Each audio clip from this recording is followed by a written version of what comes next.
Antônio tinha 10 anos quando aprendeu, da pior forma possível, o que é estar sozinho no mundo. Era a final dos anos 90.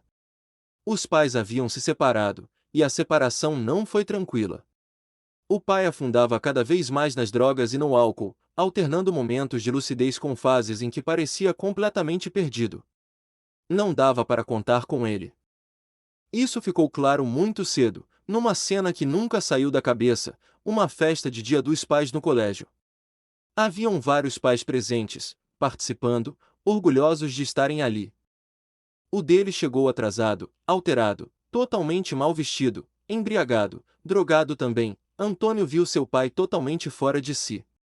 Naquele dia, ainda criança, Antônio entendeu algo duro demais para a idade, estava sozinho. Dentro de casa, a situação também não era fácil.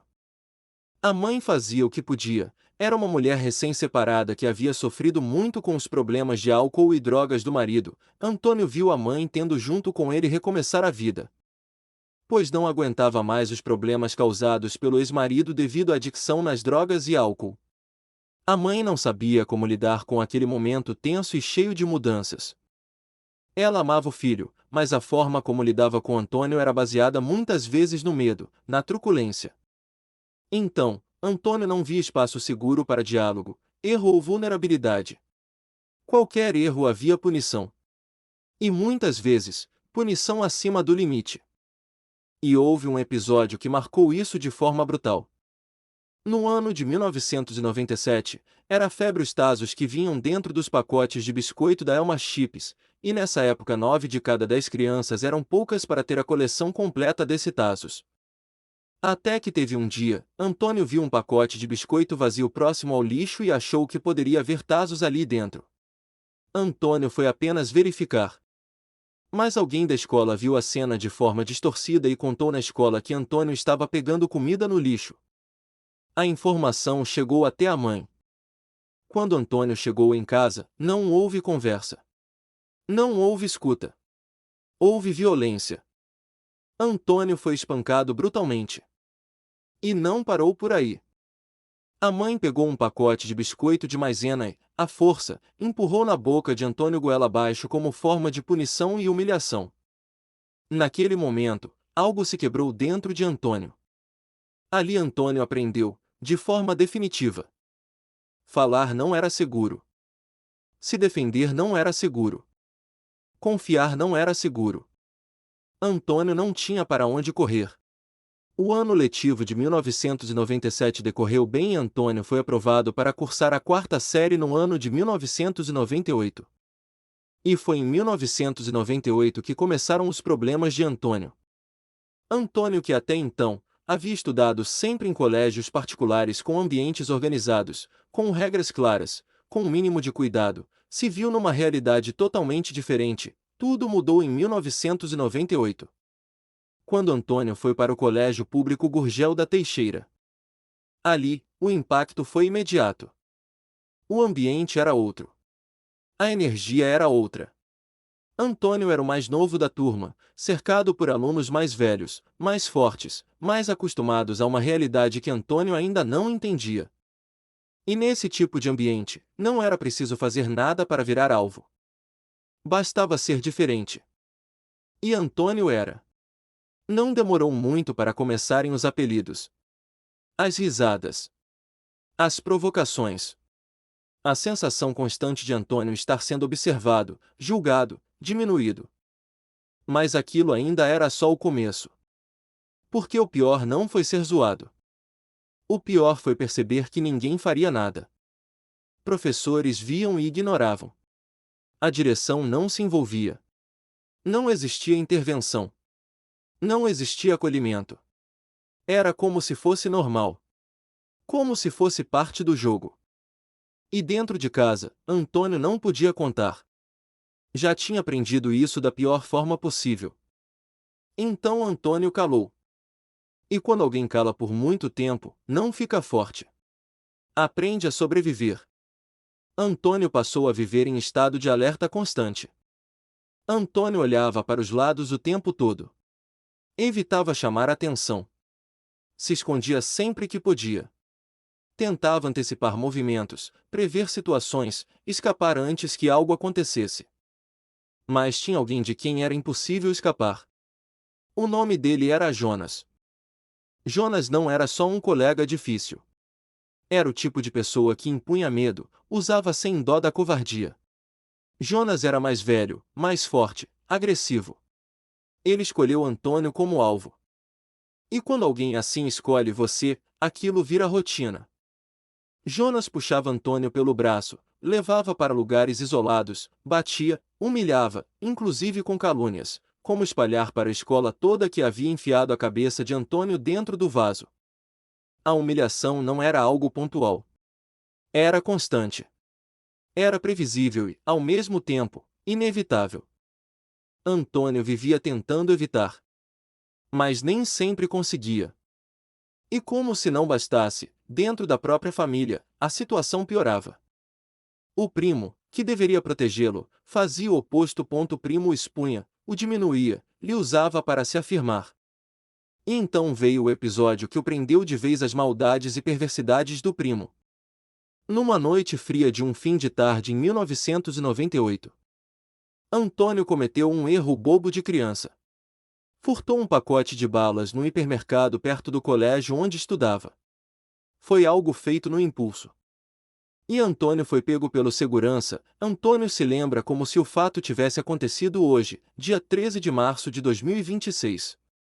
Antônio se lembra que o segurança o segurou pela sua jaqueta jeans azul e puxou com força aquele pack de balas Rolls que estava em seu bolso. Nada de mais grave aconteceu ali, mas o primo Pedro viu. E aquilo virou uma arma. Logo começou a chantagem. A ameaça constante de contar para a mãe. E Antônio sabia o que isso significava.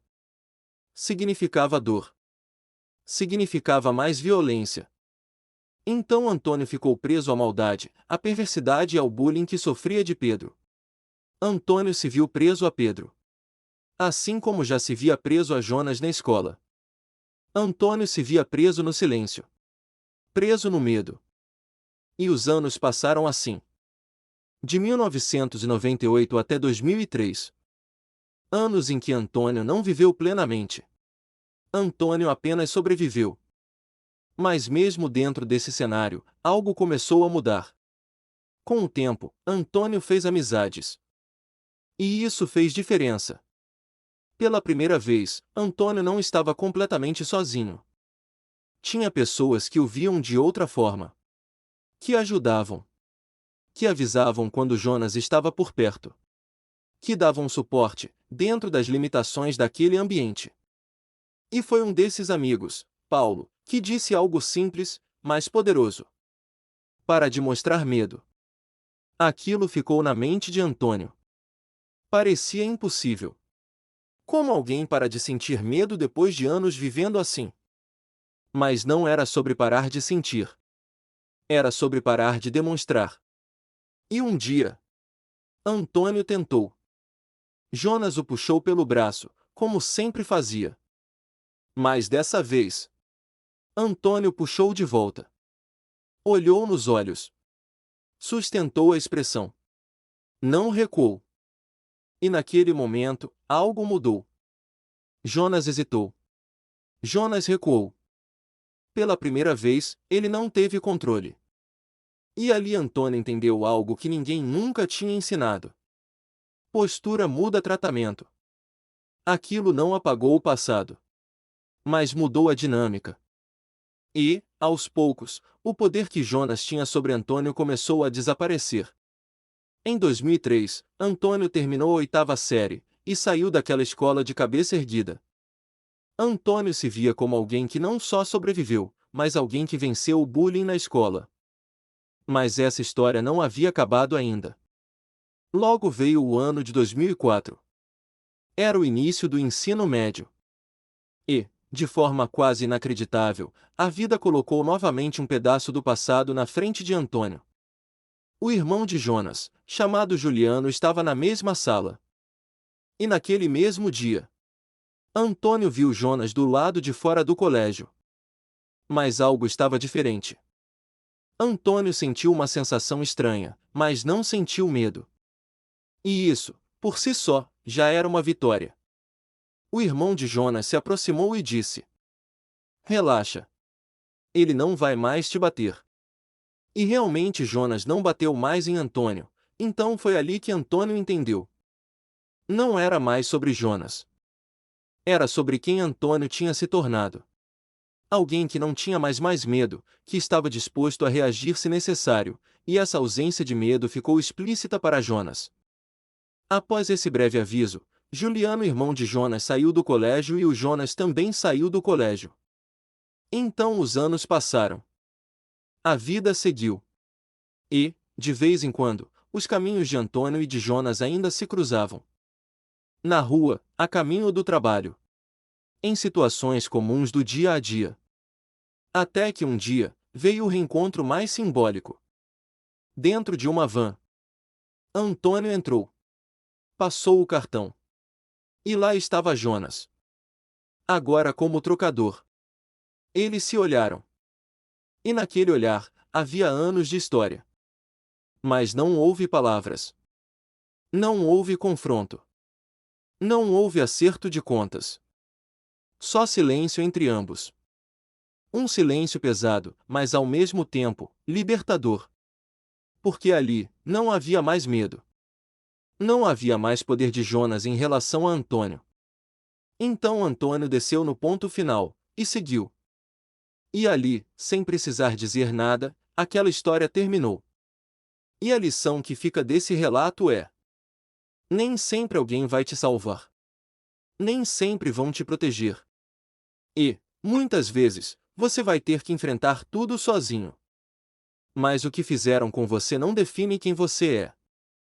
O jogo muda quando você muda sua postura. Porque no final, você não controla o que fizeram com você, mas controla quem você se torna depois disso.